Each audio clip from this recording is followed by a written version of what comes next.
शरणं हरि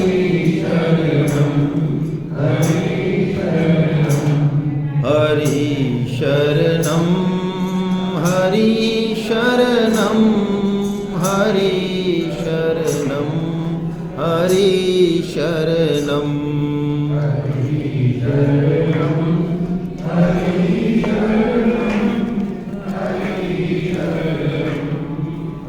कोई बात नहीं।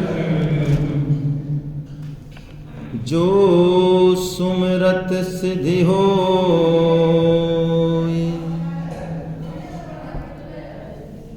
गणनायक करिबर बदन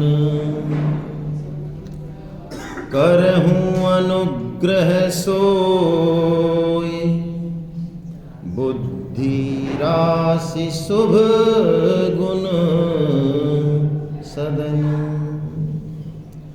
मूक होई वाचाल पंगु चढ़ई गिरवर गहन जासु कृपाल सो दयाल द्रवऊ सकल कलिमल दहन। बोलो बाके बिहारी लाल की, बोलो मर्यादा पुरुषोत्तम भगवान श्री राम की। आप सभी वैष्णव जनों के चरणों में दंडवत प्रणाम। हरे कृष्णा। बड़े सौभाग्यशाली हैं हम, भगवत कृपा को अनुभव कर पा रहे हैं और जिस तीर्थ क्षेत्र में भगवान श्री राम जो जन जन के हृदय में विराजमान हैं ही, कितने भी मत मतांतर चल जाएं, कितने भी संप्रदाय बन जाएं, कितना भी धर्म का प्रचार हो जाए, लेकिन भगवान श्री राम की जो जगह प्राणी मात्र के हृदय में बसी हुई है उसका कोई सानी नहीं। परम श्रद्धेय स्वामी रामसुखदास जी महाराज, जिनका जीवन यदि हम जान लें, पढ़ लें थोड़ा सा, तो फिर शायद गीता को भी पढ़ने की जरूरत नहीं, क्योंकि गीता कैसे जिया जाता है, जीवन में जी जाती है, आचरण में उतारी जाती है, ये परम श्रद्धेय स्वामी जी महाराज के हर वाक्य से और रहनी करनी से प्रकट होता है। वो परम श्रद्धेय स्वामी जी महाराज एक बात कहते हैं कि हमें गीता का प्रचार करते करते, गीता पे बोलते बोलते 90 साल हो गए और गीता प्रेस बन गई,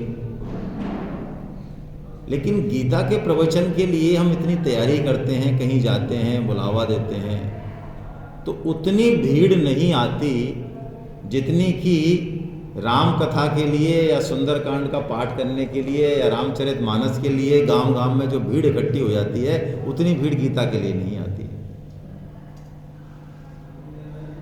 इससे पता चलता है कि रामचरितमानस है ना, रचि महेश निज मानस राखा, वो हम सबके हृदय में है। और नारद जी ने तो ये बात कही दी कि आपके जितने भी नाम हैं भगवान, उसमें राम नाम जो है वो सर्वोच्च हो। पार्वती जी को भी भगवान शिव यही कहते हैं। एक बार कथा आती है कि वो कहते हैं भी हम आज आपकी भी थाली लगा लो, साथ में भोजन करते हैं, हमेशा वही करते हैं पहले कि आज हम साथ ही करते हैं। तो उन्होंने कहा भाई हमारा अभी व्रत पूरा नहीं हुआ है, अभी हमारा जो दैनिक जो है पूजा पाठ का कार्यक्रम वो पूरा नहीं हुआ। कि क्या रह गया आपका? कि हम विष्णु सहस्त्र नाम करते हैं, वो हमारा रह गया, अभी थोड़ा टाइम लगेगा, आधा घंटे, उसके बाद हम पाएंगे, आप पाइए। तो सहस्त्र नाम तततुल्यम राम नाम बरानने। तब भगवान शिव ने ये रहस्य उजागर किया कि यदि आप एक बार श्री राम का नाम ले लें तो वो विष्णु सहस्त्र के नाम बराबर हो जाता है। आप भगवान श्री राम का उच्चारण करें और आइए फिर आप भोजन प्रसाद ग्रहण करें।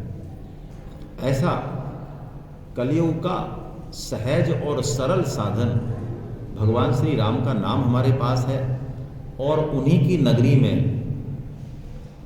इस चित्रकूट धाम में, जहाँ भगवान 11.5 साल रहे, वहाँ हम भगवत गीता सुनने के लिए, श्रवण के लिए आ गए हैं। ये बहुत बड़ी कृपा भगवान की है जिसका हमें अनुभव करना चाहिए। तो आइए चित्रकूट की महिमा थोड़ी सी हम गा लेते हैं। भगवान यहाँ 11.5 साल रहे, चित्रकूट और मंदाकिनी जी की, जैसा कि बाबा गोस्वामी जी ने गाया है। उसके बाद हम जो है चालू करते हैं।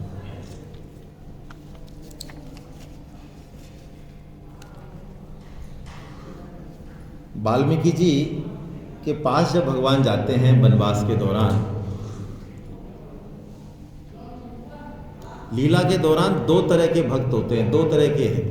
एक तो वो भक्त हैं जो सिद्ध है, सिद्ध मतलब जिनको माया का कोई प्रभाव है नहीं, माया उनका कुछ नहीं बिगाड़ सकती, जिनको जो चीज जो तत्व जैसे है वैसे दिख रहा है, दिख ही नहीं रहा है, प्रत्यक्षतः अनुभव हो रहा है।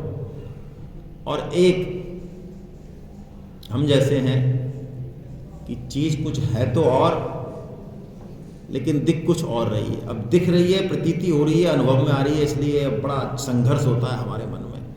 संत कहते हैं नहीं ये दुष्ट नहीं है, ये भगवान का स्वरूप ही है। भगवान कहते हैं दुष्ट से दुष्ट भी मेरा ही भक्त है, सब मम प्रिय सब मम उपजाए। भगवान तो कह देते हैं कि सब मेरे ही प्रिय हैं, लेकिन हमें ऐसा दिखता नहीं। तो वाल्मीकि जी से भगवान श्री राम पूछते हैं कि भाई अब हमें थोड़ा 14 साल रुकना है, तो कोई ऐसी जगह बताओ जहाँ हम जाके जो है निवास करें, हैं? तो वाल्मीकि जी मुस्कुराते हैं और क्या कहते हैं,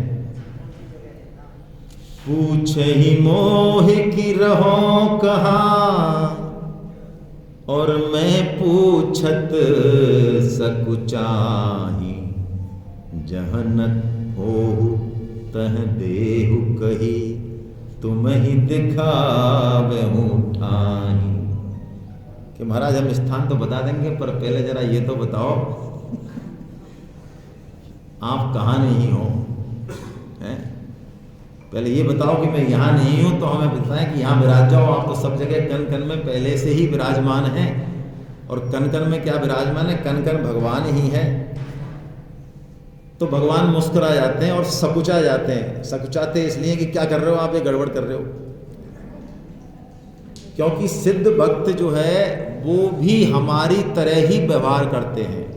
जैसे कहा जाता है कि साहब ये महात्मा थे, या महात्मा से पहले जो थे ये एक जंगल जाते थे, लकड़ी काटते थे, गट्ठर लाते थे और बेचते थे और रोटी बनाते थे और अपना करते थे। तो अब इनको कहते हो कि ये सिद्ध हो गए, ज्ञान हो गया, तब भी ये जंगल जाते हैं, लकड़ी काटते हैं, गट्ठर उठाते हैं, बेचते हैं और रोटी बनाते हैं। तो बाहरी रूप से तो कोई अंतर पड़ा नहीं। क्या अंतर पड़ा? कोई अंतर नहीं पड़ा। तो सिद्ध भक्त भगवान की लीला में सहायक होते हैं। पूरी तरह से हमें ऐसा प्रतीत होगा कि अरे देखो ये थोड़ा चूक कर गए माया के चक्कर में, लेकिन वो भगवान की लीला में सहायता देने के लिए ऐसा करते हैं। वास्तव में वो माया से ग्रसित नहीं होते। तो जैसे ही वाल्मीकि जी ने कहा तो 14 स्थान बताए उन्होंने भगवान को रहने के लिए, हैं? 14 ही लोक हैं, यानी आप सर्वत्र हैं, कण कण में व्याप्त हैं। जो भगवत गीता में भगवान कहते हैं मत्तई परतरम नान्यत किंचिदस्ति धनंजया मयि सर्वमिदं प्रोतम सूत्रे मणिगणा इव। मैं सब जगह हूँ। सब जगह क्या, बल्कि मेरे अलावा कुछ है ही नहीं, है ही नहीं। ये भगवान ने उद्धव जी से भी कहा श्रीमद् भागवतम में कि उज्जत जो कुछ भी देखने में सुनने में प्रतीति में आ रहा है वो मेरे अलावा कुछ नहीं है, ऐसा तुम विश्वास कर लो। और ऐसा विश्वास जिनका हो जाता है वही तुलसीदास जी तो कहते हैं फिर, सिया राम मय सब जग जानी, करऊं प्रणाम जोरी जुग पानी। कलयुग में राग द्वेष का बड़ा पखेड़ा है, तो हम साक्षात प्रणाम नहीं कर पाए तो मानसिक प्रणाम कर लें। हर जीव को अन्यत्र सभी को मानसिक प्रणाम कर ही लेना चाहिए। पत्नी का धर्म है कि वो पति के पैर छुए, ऐसा शास्त्रों में लिखा है। लेकिन वो पैर जो छू रही है वो लक्ष्मी छू रही है, और किसके छू रही है? भगवान विष्णु के छू। आप कहीं बीच में नहीं हो, आप बीच में जाओ चक्कर पड़ जाएगा पैर। आप जिस दिन बीच में आ गए तो दिक्कत हो जाएगी फिर। तो हमारा तो ये कर्तव्य है, जो हम हैं, जो हम सोच रहे हैं पैर छुमा रहे हैं, तो हमारा जो हम है, जो मैं कह रहा है कि मेरे पैर छुए जा रहे हैं, उसके लिए तो ये आदेश है कि वो भी मानसिक रूप से हाथों हाथ ही प्रणाम कर ले उस अर्धांगिनी को, जो उस जीवन यात्रा में सहयोगी हो रही है, जो उसको अध्यात्म के मार्ग की तरफ मोड़ रही है। तो वो यदि प्रणाम कर लेगा हाथों हाथ तो हिसाब बराबर हो जाएगा। नहीं, हिसाब तो करना पड़ता ही पड़ता है, बाद में करना पड़ेगा डंडे के जोर से। तो हाथों हाथ ही सल्टा दें हिसाब को, है ना।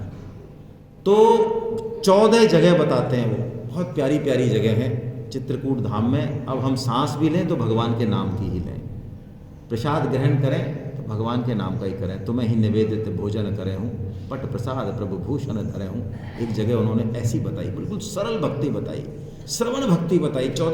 14 में उन्होंने सब कुछ ले लिया, मानो हमारे जैसे जो कुछ नहीं कर सकते उनको भी ले लिया कि प्रभु इनके भी हृदय में बस जाओ आप, तो बस ये थोड़ा थोड़ा इतना इतना कर लें। और उसके बाद 14 जगह बताने के बाद फिर लीला रूप से उन्होंने कहा कि अब आप चित्रकूट धाम में विराजिए। तो चित्रकूट की महिमा तुलसीदास जी महाराज कहते हैं। चित्रकूट की महिमा तब समझ में आया कि स्वामी जी की मूल बात है, गीता की जो जड़ है, मूल है, हम निष्काम हो जाएं जीवन में। और इसकी शुरुआत घर से करें, पत्नी से करें, पति से करें। सुविधाएं जो मिल रही है, इज्जत मिल रही है, ठीक बात है, अच्छी बात है, प्रारब्ध से मिलेगी। अंदर से कुछ चाहना नहीं रहे, बिल्कुल ये चीज़ 24 घंटे घटनी चाहिए।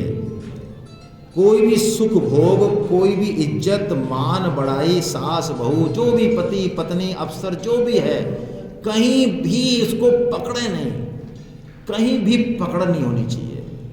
यही कहते हैं वो अंत में, जाहि न चाहिए कबहु कछु, तुम सन सहज सनेहु,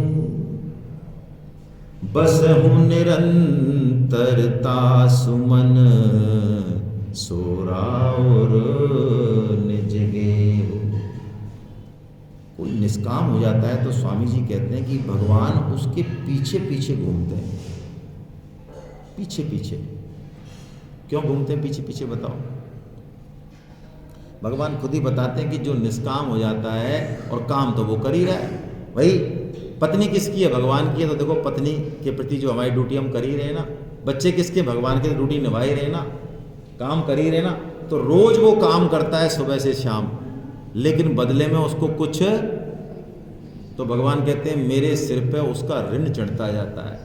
और भैया ऋण तो भगवान के सिर पे भी अच्छा किसको लगता है? तो भगवान कहते हैं कि मैं उस ऋण को उतारने के लिए पीछे पीछे घूमता हूँ, कि कभी भी ये कुछ कह दे तो खट पूरा कर दूँ उसको। भक्तों के पीछे पीछे भगवान घूमते हैं। तो निष्काम हो जाए तब ये चित्रकूट में हमें भगवान श्री राम के दर्शन होंगे। आइए आनंद लेते हैं चौपाइयों का। चित्रकूट की महिमा कितनी बढ़िया बता रहे हैं भगवान। हम घूम के भी आए कल, ऐसा कोई है जो नहीं घूमे कल? अरे ऐसे महावीर भी हैं, देखा दो। चलिए आप घूम लीजिए अच्छे से। और चित्रकूट गिरि करहु निवासा, तह तुम्हार सब भांति सुपासा। वो कहते हैं तुम्हारी सारी व्यवस्था हो जाएंगी, है ना। मंदाकिनी के दर्शन किए हमने, अत्रि वहाँ पे अनसुईया और अत्रि जी के यहाँ। सुर सरिधार नाउ मंदाकिनी, सो सब पातक पोतक डाकिनी। क्या करें तुलसीदास जी?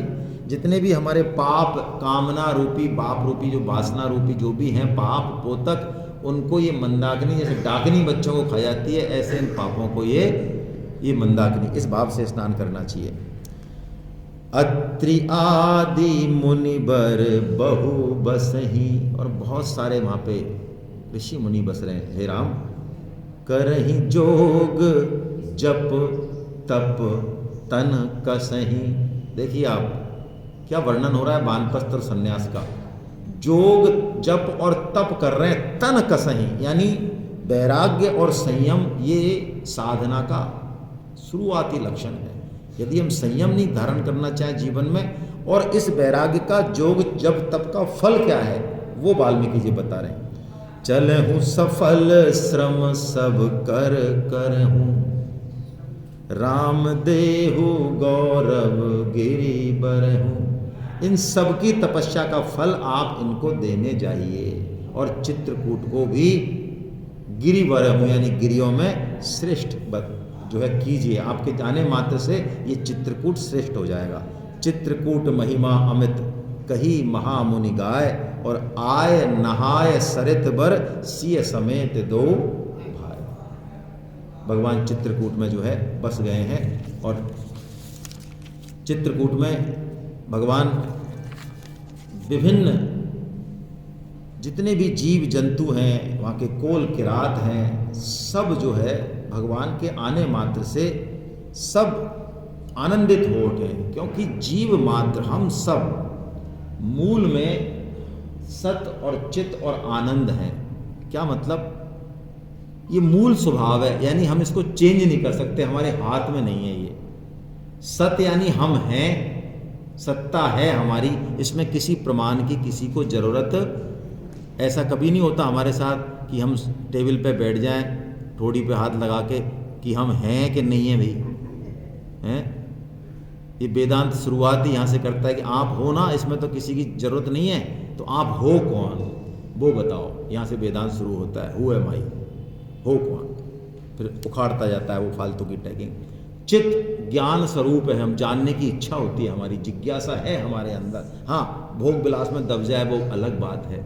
और आनंद, हम सब सुख चाहते हैं, आनंद चाहते हैं, ये मूल में है। गलत काम भी कोई कर रहा है तो उसके मूल में भी आनंद है। वो गलत तरीके से और गलत जगह से उस आनंद को प्राप्त करना चाह रहा है, वो एक अलग बात है, लेकिन मूल में हमारे सबके आनंद है। और आनंद के जो मूल स्रोत हैं वो भगवान स्वयं है।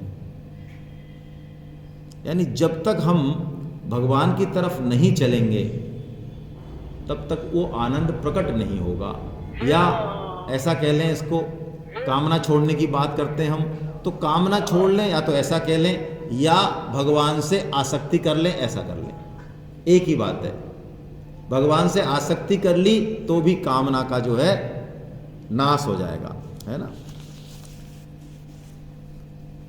ऐसा कह के भगवान वहाँ पे निवास कर रहे हैं। और अब देखिए, भगवान एक छोटा सा चरित्र ले लेते हैं हल्का सा, कि कोल किरात जो हैं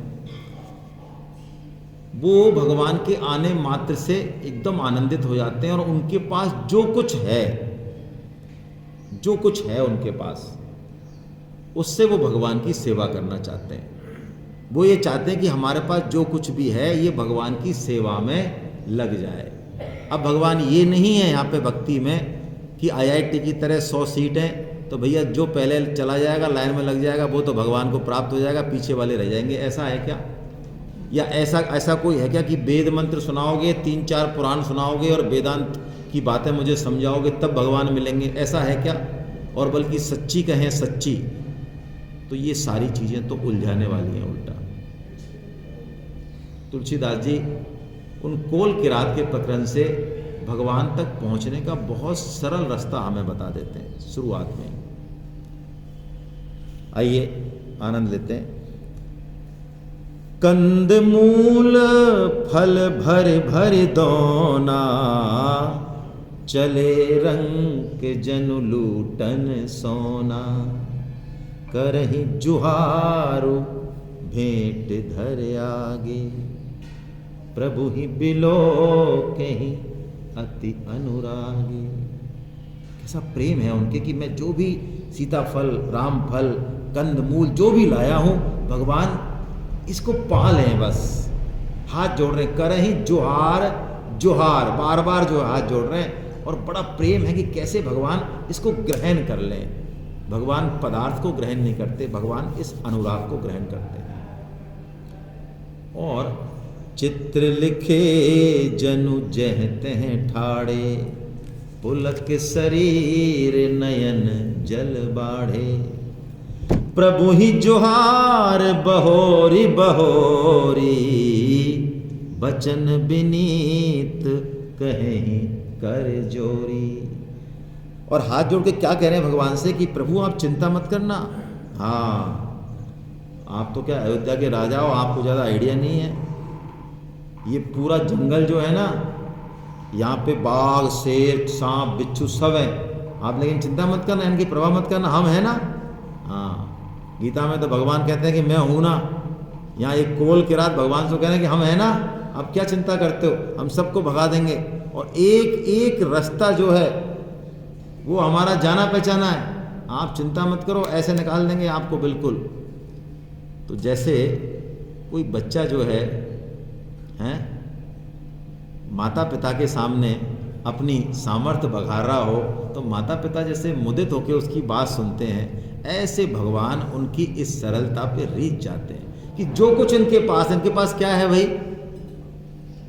पहाड़ों का ज्ञान है, कंदमूल फल का ज्ञान है, यही है, यही देने को तैयार है। बस जो हमारे पास है हम वो देने को तैयार हैं, तो भगवान तो बिकने के लिए फिर तैयार ही खड़े हैं।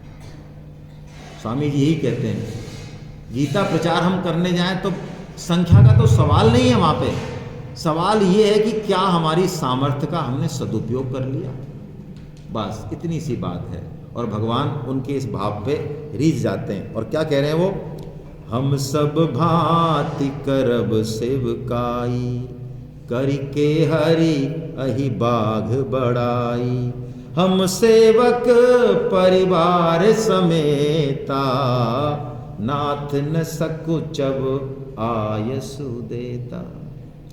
भगवान जो कुछ भी आज्ञा हो वो हमको देना, सकुचाना मत। तो तुलसीदास जी भगवान श्री राम के हृदय का वर्णन कर रहे हैं कि भगवान का हृदय द्रवित होके बहा जा रहा है मानो उन कोल किरात के बीच में। वेद बचन मुनि मन अगम, ते प्रभु करुणा ऐन। अब आप देखिए इस दोहे में, हम यदि किसी वेद, वेदांत, जप, तप और ज्ञान के सारे भगवान को प्राप्त करना चाहें तो हम मूर्ख राज हैं।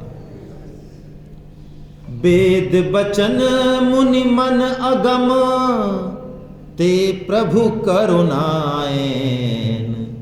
और बचन किरातन के सुनत, जिम पितु बालक बैन। भगवान बस में हो जाते हैं उनके, जैसे वो बैठाते हैं वैसे बैठे हैं। हिम्मत नहीं है भगवान की कि वहां से उठ जाएं। आश्रम से तो उठ के आ जाते हैं कि ठीक है अब हम आगे चलते हैं, हमारा काम है। लेकिन कोल किरात के इस प्रेम के वश में है भगवान। इसलिए तुलसीदास जी हमको मूल मंत्र दे रहे हैं, राम ही केवल प्रेम पियारा, जान ले सोई जानन हारा। हम इस प्रेम के लिए ही बने हैं। हमारा जो प्राकट्य है या अस्तित्व में आए हैं, जन्म तो नहीं कह सकते, हम जो अस्तित्व में आए, जो हमारा प्राकट्य है, वो मेरे को बताओ, आवाज कम जा रही है क्या? कम है? हाँ तो तुम मत बढ़ाओ, मेरे को बताओ। तुम बांस बढ़ा दोगे फालतू, मत तुम मत बढ़ाओ, पहुंच जाएगी पीछे। हाँ एक स्पीकर, दो चारों ही लग रहे हैं ना, सुबह वहाँ लगवा देंगे। चलिए ठीक है। तो हम इस जीवन का उद्देश्य ठीक से समझें। इस जीवन में आके हमने पता नहीं कौन कौन से उद्देश्य बना लिए, कौन कौन से बना लिए। क्या करना है, किसी को परोपकार करना है, किसी को देश और समाज को सुधारना है, किसी को और क्या करना, पता नहीं क्या क्या उद्देश्य है। ठीक है, ये हमारे कर्तव्य हो सकते हैं जो करने ही चाहिए, लेकिन इस भाव से नहीं कि हम इसके लिए बने, इसके लिए नहीं बने हम। मूल में कुछ और बात है। मूल में क्या बात है? मूल में ये बात है कि हम जितने जीव हैं, करोड़ों अरबों अनंत जीव, सबके पास अपनी एक शैली है। क्या शैली है? वो यूनिक है। क्या? हम जिस तरह से भगवान को प्यार कर सकते हैं, प्रेम कर सकते हैं, वो दूसरा कोई कर ही नहीं सकता। उस प्रेम के लिए हमारा प्राकट्य है। आप इसको देखिए, आपका बच्चा कैसा भी है, कैसी भी हरकत करता है, लेकिन माँ के लिए वो एक अलग यूनिक है। सारे संसार के बच्चे उससे बहुत अपग्रेडेड भी उसके सामने आ जाएं, लेकिन वो पूर्ति नहीं कर सकते जो कि वो बच्चा करेगा।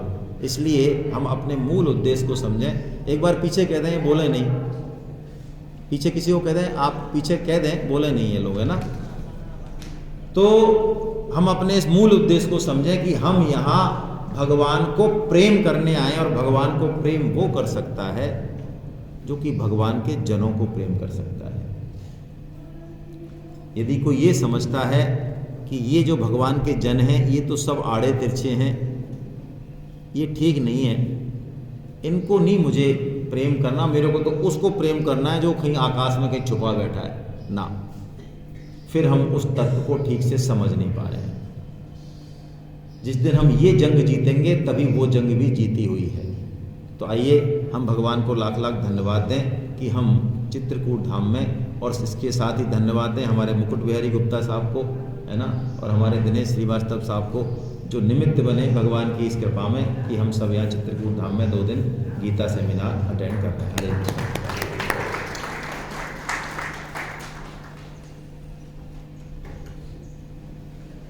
मनुष्य जन्म बड़ा दुर्लभ है, शास्त्रों ने कहा, बड़े भाग मानुष तन पावा, सुर दुर्लभ सब ग्रंथ ही गावा, साधन धाम मोक्ष करी द्वारा, और पाई न जही परलोक संवारा। सो परत्र दुख पावही, सिर धुन धुन पछताए, और काल ही कर्म ही ईश्वर ही मिथ्या दोष लगाए। यानी इस मनुष्य जन्म का यदि हमने ठीक से सदुपयोग नहीं किया तो इतनी बड़ी हानि हो जाएगी। शास्त्र कहते हैं, उपनिषद कहते हैं, महती विनष्टि। ओहो, बड़े से बड़ा नुकसान जो हम सोच सकते उससे भी बड़ा नुकसान होने वाला है। स्वामी जी कहते हैं संसार का बड़े से बड़ा काम हमारे बिना भी हो जाएगा, घर परिवार का भी हमारे बिना हो जाएगा, लेकिन जो काम हमें करना है वो काम सिर्फ कौन कर सकता है? हम ही कर सकते हैं। इसलिए इस चीज को हम ठीक से समझें। और अभी तो हमारे ऊपर तो भगवान की बहुत विशेष कृपा है हम सबके ऊपर। शंकराचार्य जी भगवान की माने तो वो कहते हैं 3 दुर्लभ संयोग है जो घटते नहीं है आसानी से, लेकिन हमारे घट गए हैं। कौन कौन से? देखिए, ये समय नहीं आएगा, ये कलयुग। ये कलयुग हर बार आएगा क्या? बहुत समय बाद आएगा। तो अभी कलयुग चल रहा है, और कलयुग में भी 4,32,000 का कलयुग है। इसके फिर कर दिया तूने, कुछ गड़बड़ कर रहा है क्या बेटा? बेटा हाथ तो तेरा वही है। कलयुग 4,32,000 का है, उसके 4 पार्ट करें तो अभी कलयुग का कौन सा पोर्शन चल रहा है? सतयुग चल रहा है। यदि ये सतयुग नहीं चलता तो हम यहाँ आराम से श्रीधर धाम में बैठ के गीता सुन लेते क्या? यहाँ ये तीनों चारों गेटों से वो आ रहे होते, वो असुर हमको मारने नहीं आ रहे होते। यहाँ तो बल्कि हम कथा कीर्तन सुनते हैं तो लोग नमस्कार करते हैं, हमको अच्छा मानते हैं। अरे देखो ये कुर्ता पजामा पहन के आए, तिलक लगा के, बढ़िया आदमी है ये, हैं? तो कलयुग चल रहा है, सतयुग चल रहा है। आपकी सबकी थोड़ी सलाह होगी, हमारे मुकुट बिहारी गुप्ता साहब ने फ़ोन किए होंगे, चलो साहब सेमिनार में, चलो साहब। यानी सत्संग जो दुर्लभ है वो हमको बड़ा सुलभ हो रहा है। दिन में 3-3, 4-4 जगह से नौते आ रहे हैं। कोई कथा का आ रहा है, कोई सुंदरकांड का आ रहा है, कोई सेमिनार का आ रहा है, लोग घर आ रहे हैं, थोड़ी सहला रहे हैं। तो हमारा दिमाग ऐसा हो जाता है कि ये शास्त्रों की बातें सब झूठी हैं यार। सत्संग काय का दुर्लभ? सत्संग तुम्हारे पीछे पीछे घूम रहा है। ये तो हम ही हैं जो ध्यान नहीं दे रहे। लेकिन देखिए, संयोग है, भगवत कृपा है, इसलिए ऐसा हो रहा है। 3 संयोग, हमें मनुष्य जन्म मिलना, वो भी कलयुग के इस VIP पीरियड में मिलना, और इसमें भी हमारी ये मुमुक्षा का जागृत हो जाना। मुमुक्षा मतलब कहीं हैमरिंग हो जाना दिमाग में। हम सब यहाँ बैठे हैं तो ये प्रूव्ड है कि कहीं ना कहीं हमारे दिमाग में ये बात आ ही गई है कि भाई सुने तो सही शास्त्रों को, मनुष्य जन्म में ऐसा क्या है जो इसको इतना दुर्लभ बताया। 2 चीज़ें हैं मनुष्य जन्म की। कौन कौन सी आपको सबको पता है? हमारे पास विवेक है। ये विवेक क्या चीज है?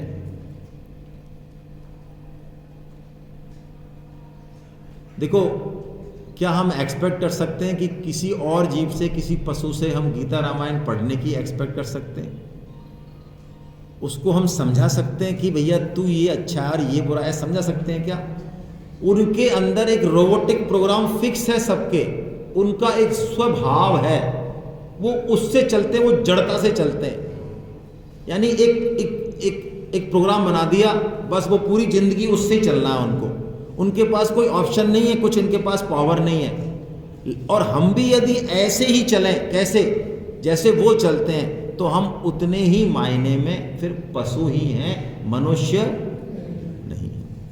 भाई कुत्ते को हम बढ़िया लक्स वक्स से नवाएं और अच्छे कोई मेडिमिक्स वगैरह से, और उससे कहें कि अब कुत्ते को या ऊंट को या गधे को कि अब आपको यार गंदा नहीं रहना है ना, स्वच्छ भारत मिशन का आपको जो है सहयोगी बनना है, अब आपको नहीं जाना है इधर उधर गंदी जगह। तो क्या लगता है वो बात समझ में आ जाएगी उसके?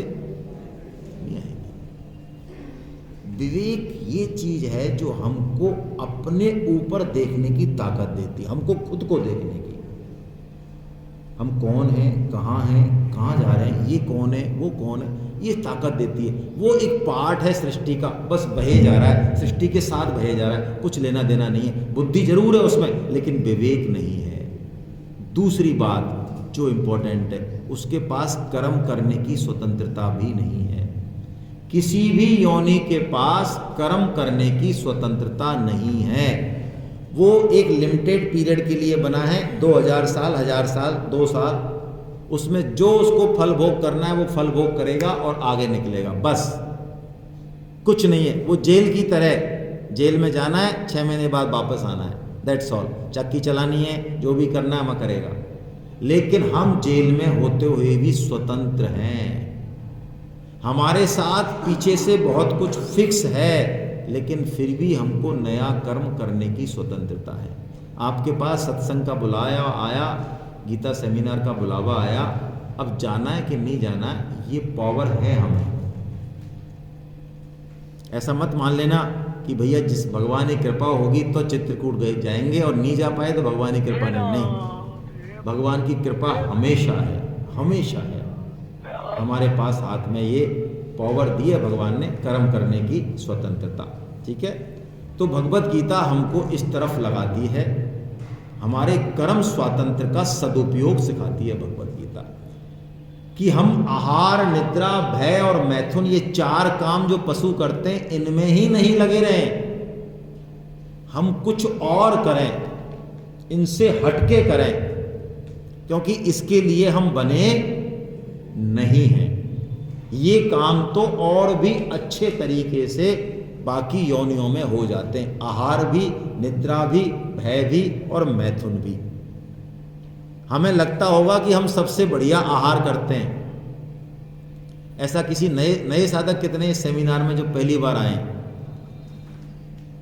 चलिए फिर तो काफ़ी लोग हैं, 15-20 लोग हैं। आप में से कोई बताओ भाई, सच्ची सच्ची बताना। देखो ये सेमिनार में मैं 2-3 चीज़ें स्पष्ट कर दूं। एक तो ये प्रवचन नहीं है, आप सोच रहे हो कि कथा है, कोई कथा नहीं है ये। यहाँ पे भगवत गीता को हम ठीक से चर्चा करेंगे, क्वेश्चन आंसर भी करेंगे, और आप भी बताएंगे, कोई चीज़ पूछेंगे भी, है ना, क्वेश्चन आंसर होंगे, शंका समाधान होगा। कोई 1 वे ट्रैफिक नहीं है, 2 वे ट्रैफिक है। पहली चीज़ तो ये, हर वक्ता यहाँ पे फिक्स टाइम पे है, ऐसा नहीं है कि मिनट टू मिनट प्रोग्राम है ये। आपको कहा जा रहा है कि 9 बजे आप आइए तो आपको 9 बजे आना है। आपको कहा जा रहा है कि आप 40 मिनट बाद भोजन करके आइए तो आना है। क्यों? भगवत गीता भगवान की वाणी है, इसमें क्या छुपा है ये अभी हम समझ नहीं सकते ना कह सकते हैं। एक गीता के श्लोक में भगवान सारे वेद और वेदांत को लपेट देते हैं, ऐसी वाणी है ये। तो एक गीता का श्लोक भी यदि ठीक से हमारे किसी दिन टच हो गया ना, तो जिंदगी बदल देगा बस। इसलिए हमको कभी भी ये नहीं सोचना चाहिए कि मज़ा नहीं आ रहा है, या ये वाला अध्याय तो हमने पढ़ा हुआ है, या ये तो बोरिंग है, अभी तो ऐसा करते हैं कहीं घूम आते हैं ना। घूमने के लिए आप 2 दिन निकालिए ना एक्स्ट्रा, क्या दिक्कत है? निकालो, आराम से घूमो 10 दिन, 2 दिन गीता सेमिनार में रहो, टाइम पे रहो, है ना। तो मैं बात कर रहा था, नए साधक बताएं, क्या ऐसा लगता है कि हमें खाने में ज़्यादा आनंद आता है या पशुओं को ज़्यादा आनंद आता होगा? ऐसे ही, हमने कहीं पढ़ा तो नहीं है, लेकिन ऐसे ही विवेक का इस्तेमाल करके ज़रा बताओ, विवेक बुद्धि का। क्या लगता है, पशुओं को ज़्यादा मज़ा आता होगा खाना खाने में या हमें ज़्यादा मज़ा आता है? कारण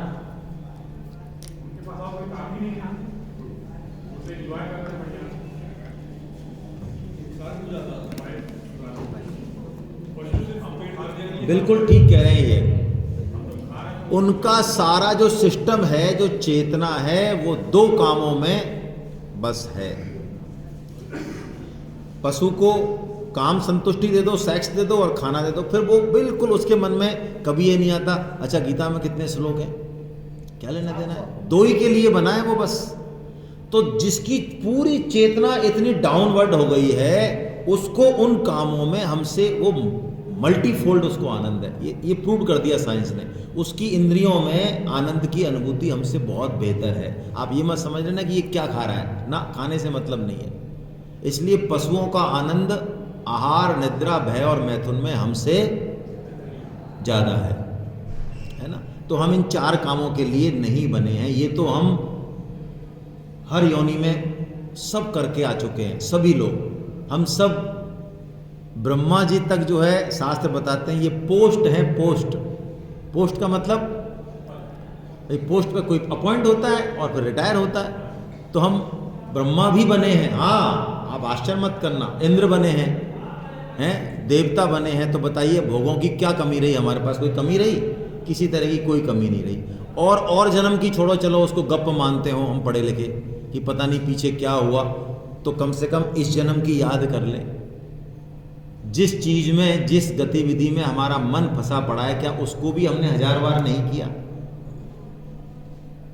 तो क्या उससे मन भर गया? तो ये विवेक है कि इसका मतलब इसको 1000 करो, चाहे 10,000 करो, चाहे 1,00,000 करो, इससे तृप्ति होने वाली, जिस दिन ये समझ में आ गया, ये विवेक है। इसमें बुद्धि का कोई काम नहीं है, ये विवेक है। तो भगवान इसी बात को थ्रस्ट करते हैं। भगवान की वाणी बड़ी दिव्य है। हम भगवत गीता को उसी भाव से जो है आगे बढ़ते हैं। बड़े भाग्यशाली हैं हम। आइए अब देखिए अर्जुन विषाद योग, पहला अध्याय। गीता में 18 अध्याय हैं, 700 श्लोक हैं, आपको पता ही है। और पहला अध्याय वेदव्यास जी महाराज ने जो नामकरण किया बड़ा विलक्षण है, विषाद योग। वाह! विषाद यानी दुख। तो दुख से भी क्या योग हो सकता है? योग के मायने जुड़ना, परमात्मा की प्राप्ति। सिंपल है, आनंद की प्राप्ति। हम जो हमारा स्वरूप है, हम जो हैं वास्तव में, उसको हम जान जाएं, ये योग है। बस अपने आप को जानना, परमात्मा को जानना, परमात्मा से जुड़ना, ये योग है। संसार का वियोग ही योग है, ऐसा भी भगवान ने कहा। ये भी परिभाषा बिल्कुल ठीक है ना। तो दुख से योग की प्राप्ति, ये गीता की बड़ी विलक्षण बात है। देखिए गौतम बुद्ध ने 4 सूत्र दिए, जिसमें सबसे पहले क्या दिया? जीवन में दुख है। क्यों? हम सब जो अभी मनुष्य योनि में हैं वो रजोगुनी है। रजोगुनी मतलब हम सब बिना किसी ट्रेनिंग के सुख भोगने में बड़े उस्ताद हैं। कोई भी चीज़ मिले, गाड़ी मिले, उससे सुख भोगेंगे, कोई रिलेशन हो उससे सुख भोगेंगे, मकान बने, सुख भोगने की हमारी करोड़ों जन्मों की आदत है। हमें इसके लिए ट्रेनिंग की जरूरत नहीं है। तो जब हम सुख भोग करते हैं तब हमारा विवेक जो है ना वो सुप्त रहता है, सोया रहता है। वो किसी उपदेश से नहीं जागता। उपदेश से उसका जागता है जिसके अंदर सुख भोग कम है। सुख भोग की जिसके अंदर प्रबल वासना है ना, उसका नहीं जागता है। उसके लिए तो वही इलेक्ट्रिक करंट चाहिए फिर। हाँ, तो ये दुख जो है ना, दुख, ये हमको उस सुख भोग रूपी निद्रा से जगाता है और हमारे विवेक को चैतन्य करता है। जैसे ही विवेक चैतन्य होता है तब हमें दिखता है सही क्या है, गलत क्या है, तब दिखता है। हाँ, उसका आदर हम करें नहीं करें वो अलग बात है, वो अलग बात है। लेकिन दुख जीवन में यदि कोई इसको ठीक से देखे तो इसीलिए गीता दुख को भगवान की विशेष कृपा कहती है। सुख को तो कृपा कहती है, और हम भगवान की कृपा किस में मानते हैं? सुख में मानते हैं। ये सुख भोगी होने का स्पष्ट प्रमाण है। हमसे कोई पूछता है ना, भैया क्या चल रहा है? कृपा हो रही है भगवान की, मौज है। कृपा नहीं हो रही भगवान की, ये सामान्य कृपा है जो गधे घोड़े सब पे हो रही है। जिस दिन भगवान की विशेष कृपा हुई ना, सब छीन लेंगे वो, और जीने नहीं देंगे आसानी से। फिर वो दौड़ लगानी पड़ेगी फिर भगवान की तरफ। कितना ही चिल्लाओ, चाहे कितना ही कुछ भी करो, जैसे डॉक्टर ऑपरेशन करता है, कुछ भी करो भले। ये है कृपा, विशेष कृपा, वास्तव में कृपा। ये दुख, क्योंकि जीवन में दुख ही इंसान को वो बनाता है, उधर चलाता है जिधर वो चलने आया है। तो अर्जुन के लिए भी गीता तभी महत्वपूर्ण है जब अर्जुन इस विषाद को प्राप्त होता है, तभी। वरना भगवान श्री कृष्ण के वचन कितने ही दिव्य हों, हमारे लिए ज़्यादा मूल्यवान नहीं रहेंगे। इसलिए मैं कहता हूँ, जिन लोगों ने बहुत ज़्यादा ऐशो आराम नहीं देखा, टफ लाइफ रही जीवन में, संघर्ष रहा, पैसे कम रहे, एक एक पैसे को पकड़ा, संसाधन ज़्यादा नहीं थे, वो कभी भी ज़्यादा डेविएट नहीं होते। उनके अंदर वो शास्त्र की बात हृदय में कहीं ना कहीं रहती है। लेकिन जिसने दुख नहीं झेला, उसके मामला गड़बड़ रहता है। तो देखिए, ये धृतराष्ट्र हैं जो पहला श्लोक बोलते हैं। गीता की शुरुआत कौन कर रहे हैं? कैसी जोरदार बात है, धृतराष्ट्र भगवान। आइए श्लोक को बोलते हैं हम। धर्म क्षेत्रे कुरुक्षेत्रे समवेतायुयुत्सवः मामका पांडवाश्चैव किम कुर्वत संजय। धृतराष्ट्र कह रहे हैं, हे संजय, युद्ध भूमि कुरुक्षेत्र में इकट्ठे हुए युद्ध की इच्छा वाले, हाँ, मेरे और उन्होंने क्या किया। देखिए, धर्म क्षेत्र और कुरुक्षेत्र दो शब्द आए यहाँ, बड़े इंपॉर्टेंट शब्द हैं। तो इसलिए गीता को बड़े बड़े फिलोसोफर, वैज्ञानिक, स्टूडेंट्स सब गीता को आज मान रहे हैं। गीता सबके लिए, आप किसी भी क्षेत्र में हो, टेक्निकल हो चाहे कैसे भी हो, सबके लिए गीता है। क्यों? सब कुरुक्षेत्र में ही है हम सब। ये कुरुक्षेत्र ही है, ये शरीर भी कुरुक्षेत्र है और ये जीवन भी एक कुरुक्षेत्र ही है। हम चाहें चाहे ना चाहें, लड़ना तो जरूरी है। लड़ना किससे? अपनों से, अपनी कामनाओं से, अपनी वासनाओं से, परिवार की इच्छाओं से, लोगों की अपेक्षाओं से लड़ना बहुत जरूरी है। लेकिन इस कुरुक्षेत्र को हम धर्म क्षेत्र कैसे बना लें, ये मंत्र हमें गीता सिखाने वाली है। गीता का बिल्कुल स्पष्ट संदेश है। कुरुक्षेत्र धर्म क्षेत्र कैसे बन जाए। हम जो भी कर रहे हैं, क्या उसी से ही, उन्हीं सामान्य कर्मों से भगवान की प्राप्ति हो सकती है? क्या सत्यचित आनंद की प्राप्ति हो सकती है? ये भगवान गीता में बताने वाले हैं। और धृतराष्ट्र का जो प्रश्न है, धृतराष्ट्र क्या कहता है? धृतराष्ट्र ये कहता है कि मेरे पुत्रों ने और पांडु पुत्रों ने क्या किया है। ये मैं मेरा है ना, ये हमारे सभी समस्याओं की जड़ है। मैं और उत्तोर मोरते माया। यदि हमारी पकड़ कम है ना, पकड़, तो आप पक्की बात मानिए, आपको कोई टेंशन दे नहीं सकता, दुख दे नहीं सकता। और पकड़ जितनी गहरी होगी, दुख को हम इनवाइट कर रहे हैं। अब वो पकड़ चाहे घर की जो चाबियों गुच्छा है उसमें हो, चाहे तिजोरी की चाबियों में हो, चाहे मकान में हो, चाहे हमारे प्रोफेशन में हो, चाहे नौकरी में हो, जहां वो, चाहे शरीर में हो, जहां भी पकड़ होगी वो दुख देगी। इसलिए पकड़ नहीं रखें। धृतराष्ट्रपना यही है। धृतराष्ट्र कह रहा है पांडवों को तो पांडव, और अपने पुत्रों को क्या कह रहा है? माम का कह रहा है, मेरे पुत्र, ये मैं मेरा। हम दूसरों का अधिकार भी अपना लेना चाहते हैं और इस भौतिक जगत को हम इतना सच्चा मानते हैं कि जैसे इसको जीत लेंगे तो पूरा जग जीत लेंगे। नहीं, ये हमारे शरीर के पालन के लिए, कर्तव्य पालन के लिए तो ठीक है, उसके ऊपर ये बिल्कुल बेकार है। मैक्सिमम आप अच्छे से लंच करते हुए इस पर विचार करें, हमारे धन का मैक्सिमम हिस्सा अनयूज्ड ही रहता है टिल लाइफ। और माता बहनें भी देखें, वो साड़ियों पे लगा लें इस एग्जाम्पल को, और कपड़ों पे लगा लें, और चीज़ों पे लगा लें, वो जो मैक्सिमम जो अनयूज्ड चीज़ है वो हमारा समय, श्रम और ध्यान खाता है पूरी ज़िंदगी। वो दिवाली पे उस सामान को इधर से उधर, है ना, ज़्यादा पैसा है तो उसको इधर से निकाल के उधर और उधर से निकाल के उधर, मतलब वो आपके पतन का मैक्सिमम कारण है। स्वामी जी कहते हैं हमारे पास जितना है सफिशिएंट है। कोई भी व्यक्ति, स्वामी जी कहते हैं, प्राय ऐसा नहीं है हम में से जो भूख प्यास की वजह से या पैसा नहीं होने की वजह से मर जाए, ना, संभव नहीं है, ये बहुत है। भगवान श्री राम को जब वनवास दिया जाता है, वनवास नहीं सॉरी, पहले तो युवराज पद दिया जाता है, तो भगवान श्री राम का भाव क्या है देखिए आप।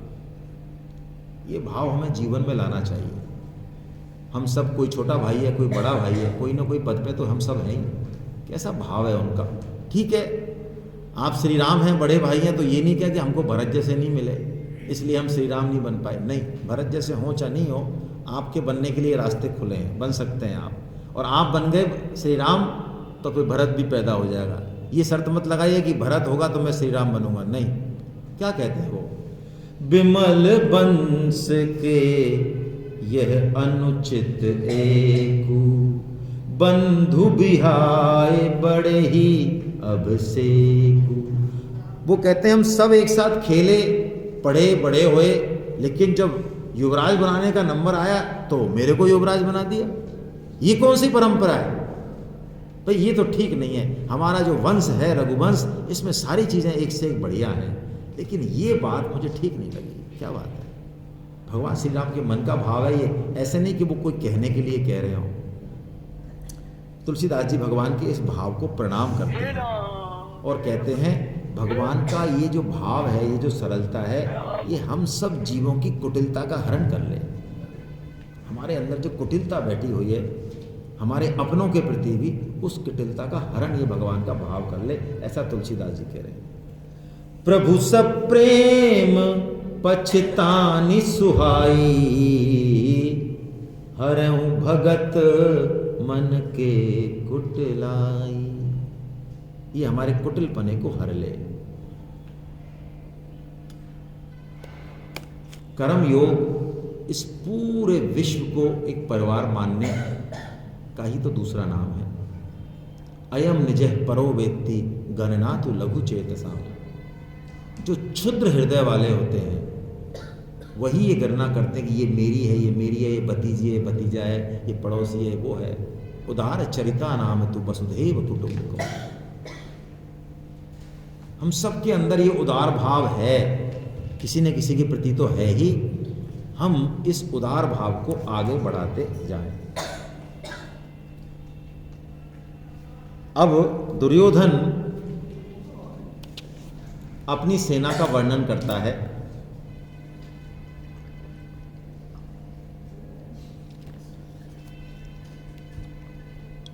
देखिए, सेना के वर्णन में आप श्लोक पढ़िएगा, आपके पास जो किताब है उसमें से पढ़ लीजिए, गीता के गुटका में से पढ़ लीजिए। दुर्योधन पांडव सेना का और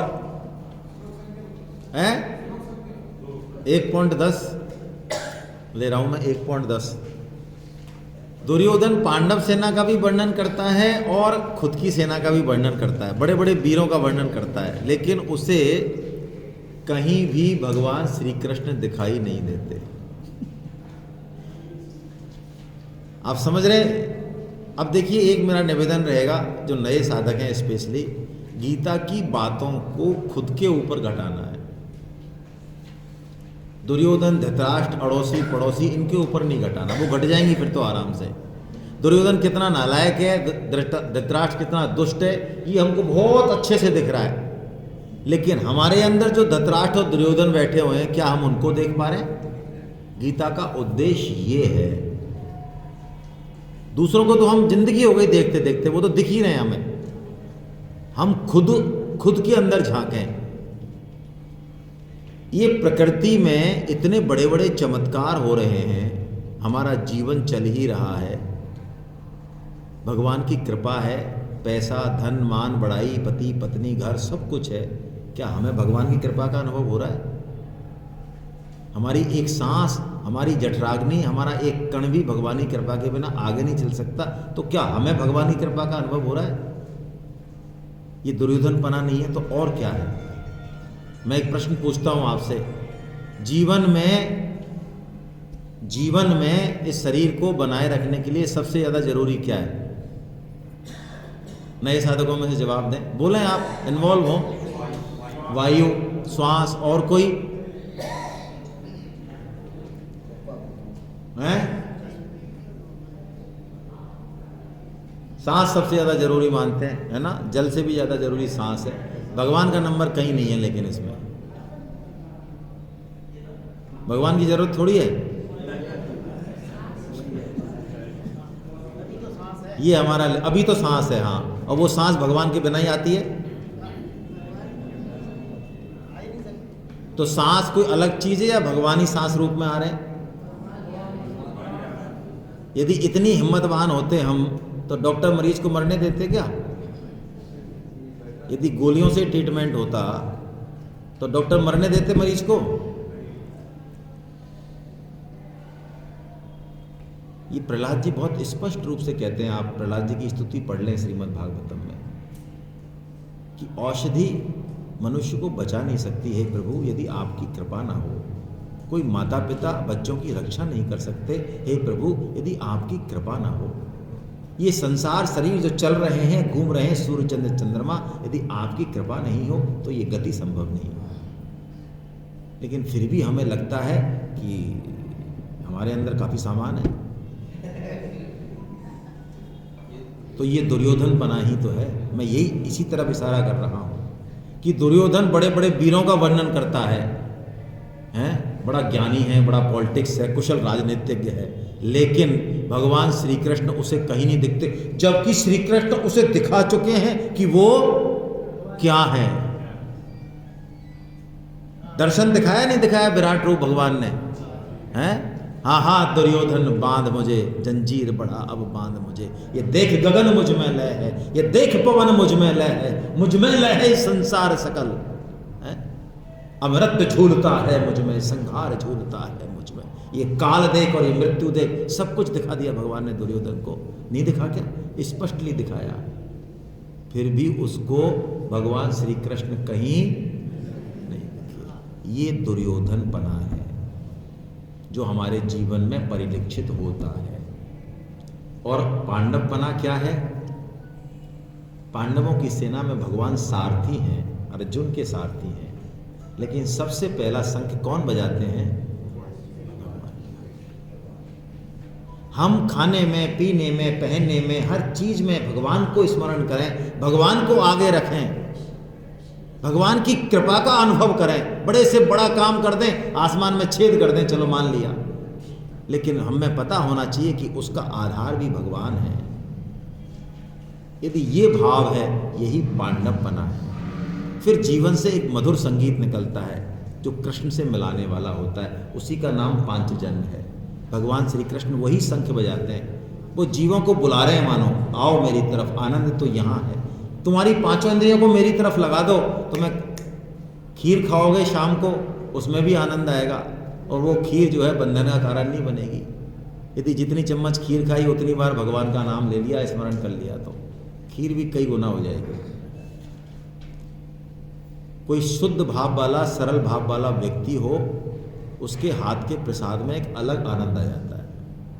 माँ उन्हीं खाद्य पदार्थों से जब बेटे के लिए भाव से भोजन बनाती है तो वो भोजन अलग होता है। अरे महाराज, ऐसे ऐसे लोग हैं शुद्ध चित्त वाले जो भोजन को देख के बता देते हैं कि आज भोजन किसने बनाया है। जो जड़ता के स्तर पर नहीं जी रहे, इंद्रिय स्तर से ऊपर उठ गए हैं, जो जिनका भोगों में रस नहीं है अभी, वो उस रस से ऊपर आ गए।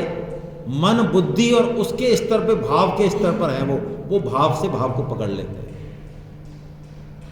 मैंने सुनाया हो, ये वृंदावन की कोई पुरानी घटना नहीं है, नई घटना है। राधा वल्लभी सूरदास जी थे, यानी अंधे एक संत थे जो राधा वल्लभ जी का ही प्रसाद पाते थे। श्री राधा वल्लभ जी का ही प्रसाद कण ग्रहण करेंगे, कुछ नहीं ग्रहण करेंगे, इतनी प्रसाद निष्ठा उनकी। तो किसी हमारे जैसे इंटेलिजेंट आदमी कोई पहुंचा होगा, बुद्धिमान, उसने क्या किया, बांके बिहारी जी के 2 लड्डू और राधा वल्लभ जी के 2 लड्डू लगा के, और महाराज राधा वल्लभ जी का प्रसाद है प्रभु पालो। हाँ लाओ महाराज लाओ। 2 लड्डू पाए और दोनों आगे कर दिया कि महाराज ये आप पाओ। ये आप पाओ, हमने पा लिया। ये पांचजन्यम ऋषिकेशो देवदत्तम धनंजया पौंड्रम दद्मो महाशंखो भीमकर्मा ब्रकोदरा। शंखों का वर्णन है सबसे पहले भगवान ने कहा। अब देखिए, भगवान की कृपा को अनुभव कर ले वो भक्त, वो साधक, और ऐसा नहीं माने कि हमारे ऊपर कृपा घट नहीं रही है ना। भगवान की कृपा नहीं घटती तो आज हम यहां बैठे नहीं होते। हाँ, हम अनुभव नहीं कर रहे हैं। मैं पूछता हूं, हम में से ऐसे कितने लोग हैं जिन्होंने फॉर्म भरा कि मेरे को गधा, घोड़ा, पशु, पक्षी ये मत बनाना, और मनुष्य योनि का आज से वहां टिक किया हो फॉर्म पे? ऐसा किसी को याद है? एनीबडी? कि हम तो खुद मनुष्य जन्म पे टिक किया था इसलिए मनुष्य बने। तो मनुष्य आ गए, बन गए ना, तो कुछ ना कुछ तो सिस्टम रहा होगा पीछे। ये मत समझ लेना कि कर्म प्रधान विश्व रचिरा का, जो जैसे करे हो तो फल चाका, ऐसा मत समझ लेना। वो कर्म की थ्योरी है। कर्मों के, सत्कर्मों के आधार पे मनुष्य जन्म नहीं मिला करता। मनुष्य जन्म मिलता है भगवान की कृपा से। कब हुक करी करुणा नर देही, देत ईस बिनु हेतु सने। बिन हेतु सने ही, कर्म कारण नहीं बताए, बिना कारण के जो कृपा करने वाले हैं, जिनका कृपा करने का स्वभाव ही है, वो करुणावान, कृपावान, एक डबल कृपा करके। देखो आप, स्वामी जी कहते हैं डबल कृपा। वो मनुष्य शरीर देते हैं कि चल तेरे को एक अवसर और दिया, खेल कबड्डी, अब देख क्या करता है। कृपा से मिला मानव शरीर। गीता भी कृपा से ही मिली। मुझे एक भी बंदा नहीं मिला, 60-70 सेमिनार में, मैं हर सेमिनार में पूछता हूँ, ऐसा कोई बंदा है क्या जिसको रोटी नहीं पच रही हो गीता पढ़े बिना? एनीबडी? हाथ खड़ा करे कि महाराज हमने 50 साल हो गए लेकिन ना तो हमें नींद आती है, ना बिजनेस में मन नहीं लगता है, गीता पढ़नी है महाराज, मरे जा रहे हैं बिल्कुल। हाँ, तो गीता पढ़नी है महाराज, कैसे भी करनी, कोई पढ़ाने वाला हो ऐसा। हाँ, प्लॉट खरीदना है, 2 करोड़ का ही खरीदना है, 1 करोड़ ही है, और रात दिन मेहनत कर रहे हैं, कुला मंडी खा रहे हैं और थोड़ी से ला रहे हैं, ऋण ले रहे हैं, वो तो ठीक है। रात को भी प्लॉट के सपने आ रहे हैं, कैसे आएगा 2 करोड़ का, वो तो ठीक है। हाँ, और शादी करनी है तो इसी से ही करनी है, वो तो ठीक है। जूती खरीदनी है और पैंट खरीदना है, और वो तो सब बढ़िया है। गीता पढ़नी है, ऐसा कोई है महावीर? कोई नहीं है। और तब भी गीता हमारे सामने आ रही है, फिर के आ रही है, हम कह रहे हट हट, नहीं जाते हम। क्या होता है गीता? वही तो पढ़ाते हैं, हट, बाद में अभी बहुत जरूरी काम है, तब भी गीता फिर के आ रही है। तो क्या है ये? इतने मूर्ख राज तो हम नहीं होने चाहिए कि अभी भी महसूस नहीं करें। कृपा से ही गीता प्रकट भी हुई है। अर्जुन गाजर मूली की तरह इस महाभारत युद्ध को काट देता, योद्धाओं को। ऐसा किया भी है उसने पहले। विराट के युद्ध में इन सारे योद्धाओं को अकेले अर्जुन ने हरा दिया, अकेले ने। कोई श्री कृष्ण नहीं थे वहां पे। और अभी भी अर्जुन उन्मत्त है पूरी तरह से। आप पढ़ लीजिए श्लोक नंबर 22 और 23। युष्मानान्वेक्ष्य हम यते यत्र कथा तथा धात राष्ट्राय दुर्बुद्धे युद्धे प्रिय चिकीर्षवा। भगवान जरा खड़ा करो मेरे रथ को, देखूं तो सही में कौन कौन आए मेरे सामने युद्ध करने। हुकार भर रहा है अर्जुन। लेकिन भगवान को गीता प्रकट करनी है। किसके लिए? अर्जुन के लिए, हमारे लिए, हमारे लिए करनी है। तो अर्जुन के रथ को कहां खड़ा कर देते हैं भगवान? भीष्म द्रोण प्रमुखतः सर्वेषां च महीक्षितान् उवाच पार्थ पश्येतान् समवेतान् कुरुनिति। देखिए भगवान जो है संजय के माध्यम से बोल रहे हैं, डायरेक्ट नहीं लिखा है, प्रत्यक्ष नहीं बोले भगवान, यहाँ संजय के माध्यम से बोलते हैं, भक्तों के माध्यम से बोलते हैं। यदि हमारा भाव शुद्ध है, लक्ष्य शुद्ध है, तो भगवान माता पिता के रूप में, किसी अच्छे व्यक्ति के रूप में, किसी परिस्थिति के रूप में, किसी न किसी रूप में प्रकट होंगे। हमें मैसेज दे देंगे अच्छे से। भाव शुद्ध है और लक्ष्य शुद्ध है। तो संजय के माध्यम से भगवान कह रहे हैं उवाच पार्थ पश्येतान्। देख पार्थ, ये पार्थ शब्द जो है ना भगवान ने सिर्फ 9 बार बोला गीता में मात्र। सबसे रहस्यमय शब्द है ये। जहां भी पार्थ भगवान ने बोला उस श्लोक को 10-20 बार पढ़ना चाहिए। क्यों? कोई न कोई छुपा हुआ है कुछ वहां, क्योंकि पार्थ अत्यंत प्रिय है भगवान का। और भी बोले हैं, लेकिन पार्थ बहुत कम बोला है। तो यहां से भगवान कहते हैं देख जरा इनको, देख कुरूण इति। कुरूण इति कहते ही अर्जुन की जो मोह ममता है वो जाग गई। क्यों? सामने कौन खड़े हैं? भीष्म खड़े हैं, द्रोण खड़े हैं। हमारे सबके अंदर भी ये मोह और ममता ऐसे ही बैठी हुई है सुप्त रूप में। और गीता पढ़ने के बाद तो हमको ऐसा और लगता है कि हमारे अंदर अब कोई मोह ममता नहीं रही। अब हम हो गए पार, हो गए, बेड़ा पार हो गया हमारा। लेकिन ये अहम रूपी जो सांप है ना, ये इतना छुप के बैठा रहता है। और सदगुरु और ग्रंथ क्या इस पे जैसे चोट करते हैं ना, एकदम से वो सांप निकल के डस लेता है। मैं आपको एक बहुत प्रैक्टिकल एग्जांपल देता हूं। चलो आज अलग, हमको तत्व के प्रति निष्ठा होनी चाहिए, न कि व्यक्ति के प्रति निष्ठा। कैसे पता चलेगा इस चीज का? आप कहेंगे हमें तत्व के प्रति है, लेकिन जिनके माध्यम से मिला उनके प्रति आदर तो रहना ही चाहिए। बात सही है, रहना चाहिए। लेकिन यदि उस व्यक्ति के द्वारा गलत आचरण करने पे आपके प्रकाश में आ जाए गलत आचरण है इसका, तो पहली बात। दूसरी कंडीशन बता रहा हूं, उसके द्वारा आपके अहम को ठोस पहुंचाने पे, आपके अहम को पददलित कर दे वो एकदम, तुम्हारे जैसा नालायक नहीं। क्या आप भगवत गीता के प्रति वैसा ही ललक और प्रेम जगाए रखेंगे? अब उत्तर दें मोरे को आप, बहुत इंपॉर्टेंट बात है ये।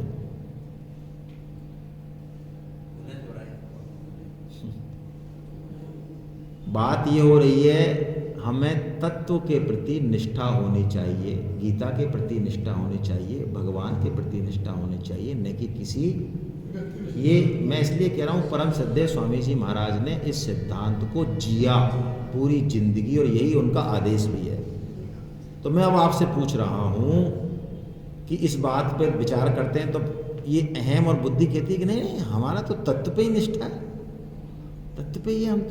अब मैं एक प्रश्न पूछ रहा हूं कि यदि जिस व्यक्ति से आपको इस सिस्टम मिला, उस व्यक्ति के प्रति आपकी दोष दृष्टि हो जाए, मान लो किसी वजह से हो जाए, गलत आचरण देख लिया आपने उसका, या जैसा आप मानते थे वैसा नहीं निकला वो, या फिर वो व्यक्ति आपके अहम को चोट पहुंचा दे किसी दिन जोरदार, क्योंकि अहम ही हमारा इस समय सबसे खतरनाक जो है ना, सबसे ऊपर का टॉप वो अहम ही है, तब भी हमारी क्या गीता के प्रति निष्ठा वैसी की वैसी रहेगी? ये पूछ रहा हूं मैं।